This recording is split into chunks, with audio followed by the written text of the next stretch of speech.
لله أنزل الكتاب وأجرى السحاب وهزم الأحزاب، خضع لعظمته كل الرقاب وانحنت بقدرته كل الأصلاب.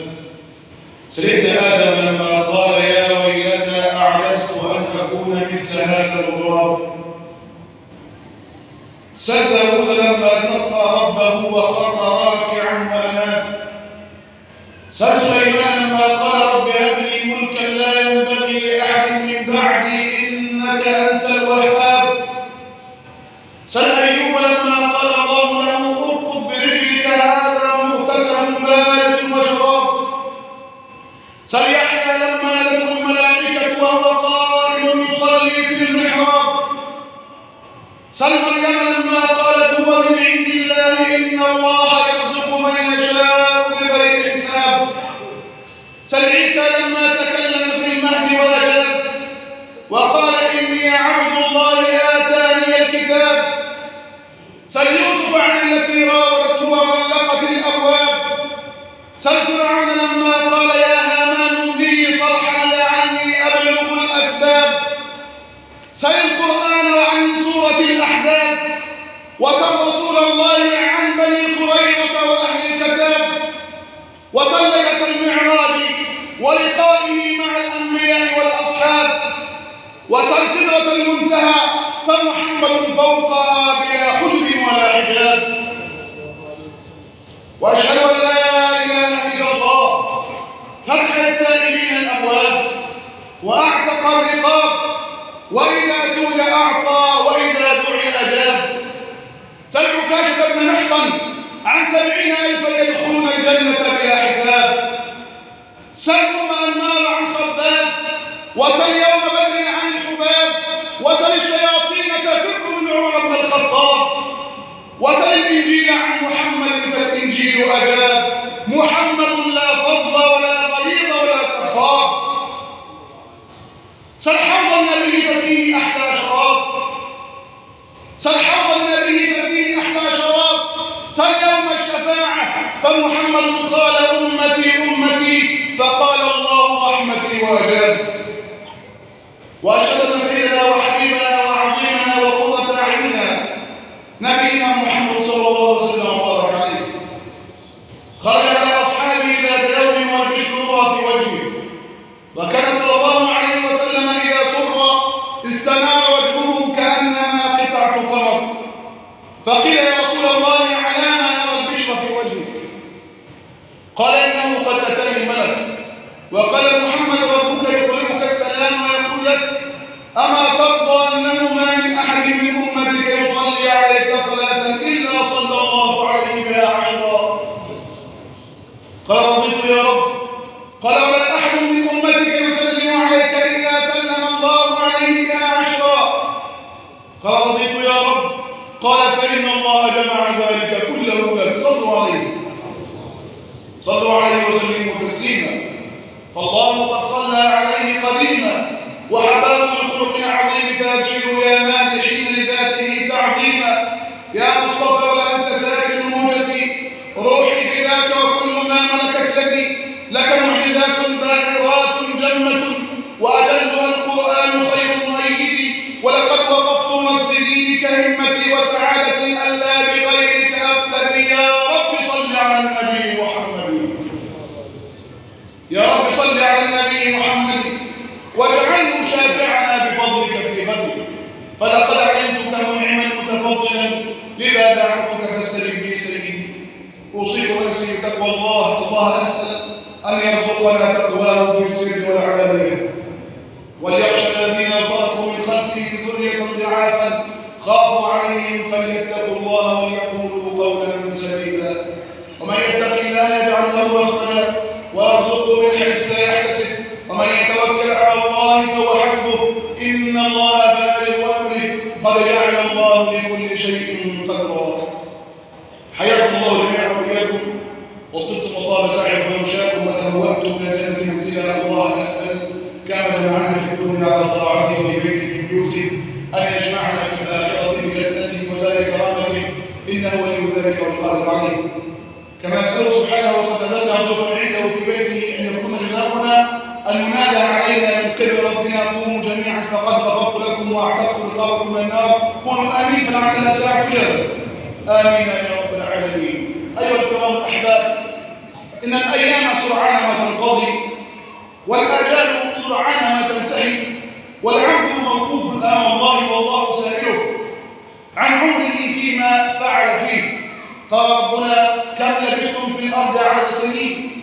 قالوا لبثنا يوما أو بعض يوم فاسأل العادين. قال إن لبثتم إلا قليلا لو أنكم كنتم تعلمون أفحسبتم أنما خلقناكم عبثا وأنكم إلينا لا ترجعون فتعالى الله الملك الحق لا إله إلا هو رب العرش الكريم. إنما هي أيام معدودة، وسبحان ما نترك هذه الدنيا. والعبد المؤمن اللئيم الفطن الذي يترك في هذه الدنيا أثرا صالحا بعد موته. لما دعا إبراهيم ربه قال: واجعلني لسان صدق في الآخرين، اجعلني عملا صالحا يدفعني يا رب حينما ألقاك. فالدنيا لا شك فانية، والأيام لا شك منقضية، والإنسان حياته ورقة ثم تنطوي، وزهرة تنضج ثم تبلى، فقد أفلح من زكاها وقد خاب من دساها. قال رجل لفضيل بن عياض فقال له: عظني. فقال: كم عمرك؟ قال: 60 سنة. قال: منذ 60 سنة وأنت تسير إلى الله كدت أن تصل. منذ 60 سنة وأنت تسير إلى الله كدت أن تصل. فقال الرجل: إنا لله وإنا إليه راجعون. قال: هو تعرف معناها؟ من علم أنه إلى الله راجع علم أنه أمامه واقف، ومن علم أنه أمامه واقف علم أنه مسؤول، ومن علم أنه مسؤول أعد للسؤال جوابا، فهل أعددت للسؤال جوابا؟ فبكى الرجل وقال: ما الحيلة؟ قال: الحيلة يسيرة، اتق الله فيما بقى يغفر الله لك ما مضى وما بقى. اتق الله فيما بقي من عمرك يغفر الله لك ما مضى وما بقى. وجاء رجل من يشتري دار وأراد أن ينشد عليها أمير المؤمنين علي بن أبي طالب، ففرح المشتري بالبيت وحزن البائع لاضطراره للبيع، فكتب علي بن أبي طالب خلف العقد: الناس تبكي على الدنيا وقد علمت أن السعادة فيها ترك ما فيها. لا دار للمرء بعد الموت يسكنها إلا التي كان قبل الموت يبنيها، فإن بناها بخير طاب مسكنه وإن بناها بشر خاويها. أين الملوك التي كانت مسقاة حتى سقاها بكأس الموت سيقيها؟ أموالنا لذوي الميراث نجمعها ودورنا لخراب الدهر نبنيها. أموالنا لذوي الميراث نجمعها ودورنا لخراب الدهر نبنيها. لا تنكرن يا الدنيا وما فيها، فالموت لا شك يفنينا ويفنيها. واعمل لذلك غدا رضوان خازنها، الجار أحمد والرحمن ناشيها. واعمل لذلك غدا رضوان خازنها، الجار أحمد والرحمن ناشيها. قصورها ذهب والمسك طينتها والزعفران حشيش نابت فيها. قد أفلح من زكاها وقد خاب من دساها. النفس إن حملت عليها حملت، وإن أتعبتها أراحتك، وإن ريحتها أتعبتك. فحمل عليها حتى تخفف عنك، فمن نام لن يبلغ المنى. لا تحسبن المجد تمر أن تاكله، لن تبلغ المجد حتى تلعب الصبر. كان الكسائي راعي أغنام وقد قرب 40، فمر ذات يوم ومعه غنمه، وإذ يرى امرأة تنصح ابنها أن يذهب إلى الكتاب، تقول: يا بني تعلم، يا بني اذهب إلى الكتاب واحفظ القرآن. وابنها يرفض، فقالت: ويحك، إني أخشى أن تكون في يوم من الأيام مثل راعي الغنم هذا. إني أخشى أن تكون في يوم من الأيام مثل راعي الغنم هذا. فقال الكسائي نفسه: أوبلغ بي الأمر أن يضرب بي المثل في الجهل. فقام فباع أغنامه وانكب بين يدي العلماء يتعلم، فأتقن القرآن وعلم اللغة فأصبح عالم الدنيا الإمام الكسائي الذي جلس هارون الرشيد وكان يربي أبناء الخليفة الأمين والمأمون من راعي غنم إلى معلم الأمراء. العلم يرفع الأقوام، العلم يرفع نفسه لما زكته، لما حمل عليها حماته، فبعدما كان راعي الغنم أصبح عالم الأمة الإمام الكسائي رحمة الله عليه. لا تحسبن المجد تمرا أنت آكله، لن تبلغ المجد حتى تلعق الصبر. لما قابل سيدنا علي جابر بن عبد الله وفي يده قطعة من لحم، قال: ما هذا يا جابر؟ قال: يا أمير المؤمنين لحم اشتهيته فاشتريته. فقال: ويحك يا جابر، أو كل شيء تشتريه؟ أما تخاف من قول الله تعالى: أذهبتم طيباتكم في حياتكم الدنيا متى تؤدي نفسك؟ إذا أردت الرغائب ألا تعطيها، كلما سألتك الحلال لا تعطيها، فإن أعطيتها كل الحلال سألتك الحرام إن لم تجد الحلال. يا جابر، أين أنت من قول الله تعالى: أذهبتم طيباتكم في حياتكم الدنيا؟ النفس الكبيرة والكبار، والنفس الدنيئة لا تصلح إلا للصغار. جاء الكلب ذات يوم للأسد وقال له: يا سيد السباع، أريد أن أغير اسمي فالناس يقولون لي يا كلب. فقال الأسد له: أنت لا تصلح إلا كلبا، أنت كلب، وخصالك خصال الكلب، ونفسك نفس الكلب، فلا يصلحك إلا اسم الكلب. فقال: جلدني وغير اسمي. فقال الأسد: خذ هذه القطعة من اللحم واحفظها لي عندك للغد، وأتني لأغير اسمك. فأخذ الكلب قطعة اللحم ثم ذهب بها، ثم اشتد نوره وصار معاذ على قطعة اللحم، ثم قال نفسه: ويحي، أي شيء في هذا الاسم؟ اسم الكلب جميل، أنا كلب واسمي جميل، ثم انكب يأكل اللحمة. كم من نفس تعرض عليها الحرام تقول نفسه: أنا كلب أم أسد، أنا كلب أم أسد، أأكل الحرام وأرضى بهذا النسب وهذا الاسم، أم أعف نفسي وأحفظها فيطيع نفسه. يقول أبو أمية الغفاري: حضرت موقفا لم أنساه. غزونا غزوة وكان معنا رجل، لما اصطف الصف وتهيأت للقتال واصطف العدو أمامنا، إذ بي أسمع رجل أمامي رأس فرسي عند عجز فرسه، فإذ بي يكلم نفسه ويقول: يا نفسي، يا نفس، أن تشهدي موقف كذا يوم كذا وكذا.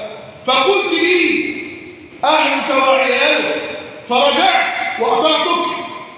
ثم شهدت موقف كذا وكذا، فقلت لي: نفسك وعيالك، فأطعتك ورجعت.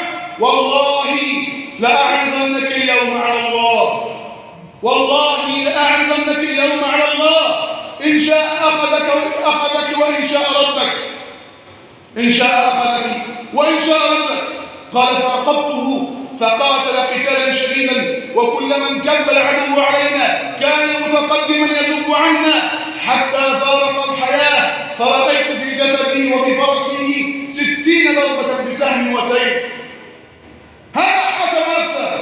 كم مرة وعدنا أنفسنا وقلنا نحفظ القرآن، نحافظ على الصلوات، أتق الله ولا أكل إلا الحلال، لا أطعم أولادي مالا فيه شبهة، فنكسنا العهد مع الله وخلفنا الأيمان مع الله.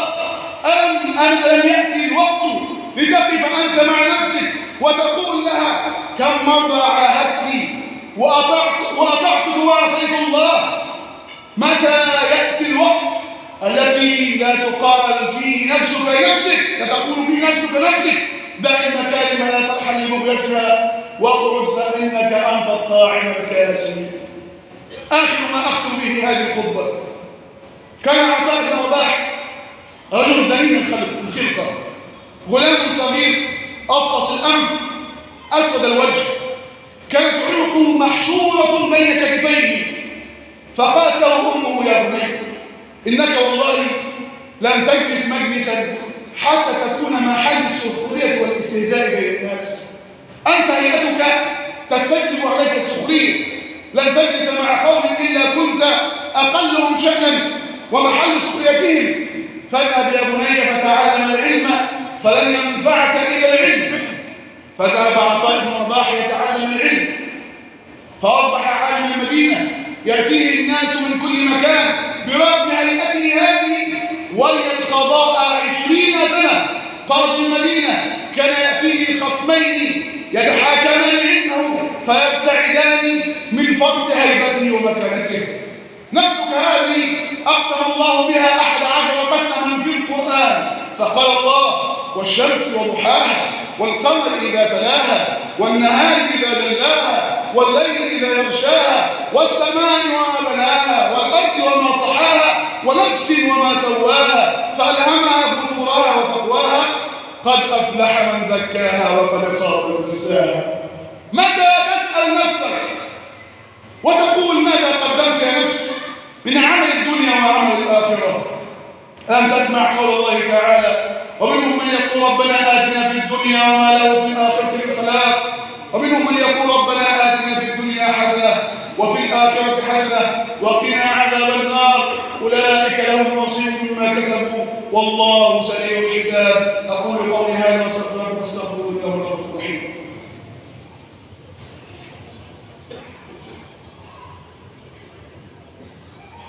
الحمد لله سيدنا، الشكر على توفيق الامتنان، أشهد أن لا إله إلا الله وحده لا شريك له العظيم وشهد، أشهد أن سيدنا محمدا عبده ورسوله الله الأول صلى الله وسلم عليه وعلى آله وأصحابه وإخوانه.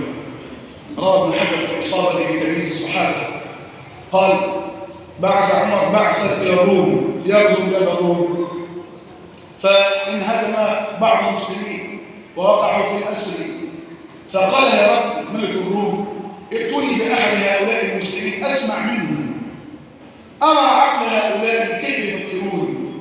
فجاء له بعبد الله بن حذافة السهمي فوقف أمام هرقل فقال له هرقل: تترك دينك وتدخل في ديني وأعطيك نصف ملكي؟ فقال: لا.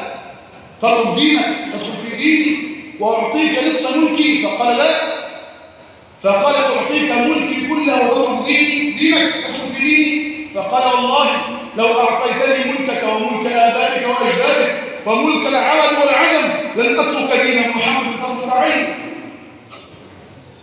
فغضب هرقل وأمر به أن يوضع في خشبة وأن يعلق فيها وأن يلقى بأسهم لا تصيب منه مقتلا، فعلقوه على الخشبة ورموه بسهم فوقع السهم في يده، فقال: ترجع؟ قال: لا إله إلا الله.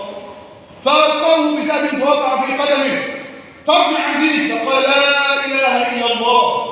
فأمر به فينزل، فقال له: ضعوا ماء مغليا وألقوه فيه، فأحضروا إناء كبيرا وأغلوا الماء والزيت فيه غليانا شديدا وأخذوه ليلقوه في الزيت، فلما قرب الإناء بكى فقال: ردوه.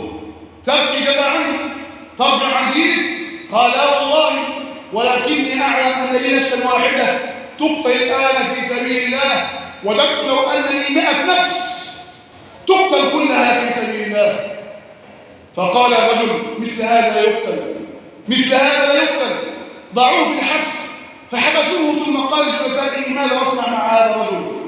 فقالوا له: هذا شاب وقد خرج إلى غزو من شهور، وإذا أدخلت عليه فتاة جميلة فتنته وقع في دينه.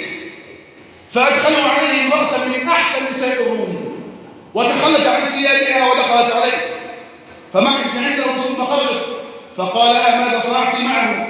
فقالت: والله ما رأيت أعزى منه، والله ما أدري أدخلتموني على حجر أم شجر أم إنسان، لا يستوي معه أنا أو غيري، ولا يدري هو أنثى أنا أم ذكر، كلما اقتربت منه قال: لا إله إلا الله، لا إله إلا الله. فقال: يا أمير، ضع له إناء فيه خمر وإناء فيه لحم خنزير، فإن شاء أكل منه وأطاعنا في أمر ديننا، وإن شاء مات.